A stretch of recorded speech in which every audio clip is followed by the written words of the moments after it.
The environment isn't going to be the first thing that people think about when they vote in the referendum, but it's vitally important that we get it right, not just for us, but for future generations. Britain signed up to producing 15% of its energy from renewable sources by 2020. Places like Sparsholt College near Winchester have put in hundreds of solar panels to reduce their carbon footprint. The Reading company which installed them says we've got a lot to thank Europe for. I think the EU's been very good because it has a vision that in 2050 we're going to have a low-carbon, sustainable economy, and it's got the health and well-being of its citizens at the heart of it. From that has come a lot of deadlines and targets that we have to meet specifically to do with air quality, water quality, and in my line of work, renewable energy. And I think having those targets to meet has made us as a country move faster to a low-carbon economy than we otherwise would have been. Still, Erica Charles isn't entirely convinced that staying in is the right thing to do.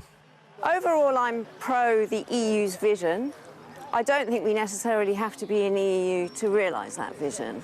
I don't see why we can't come up with our own vision because we're legally bound by the Paris deal anyway. That deal was signed by all but 10 of the world's 200 countries at the end of last year. It ties all of us, not just Europe, into keeping global temperature rises down to below 2 degrees centigrade by the end of the century. That's the global picture, but bringing it down a notch to Britain and the EU.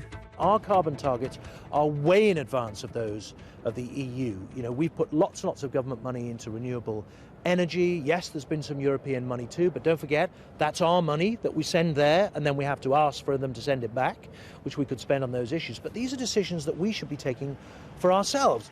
The EU is not imposing anything on us. It offers us a forum for assisting countries like Britain to work with others in a pan-national way. But these are decisions we take in our sovereign parliament and globally. And the EU is there to help. It's not a finger-pointing bureaucracy telling us what to do. The whole of the world is marching that way. For Erica Charles, we're already committed to hitting international targets anyway, so whether we stay or leave doesn't really matter. We have enough momentum here, whether we're in, whether we're out, that we will get to the vision that we have. It may be a rockier ride if we're not in the EU.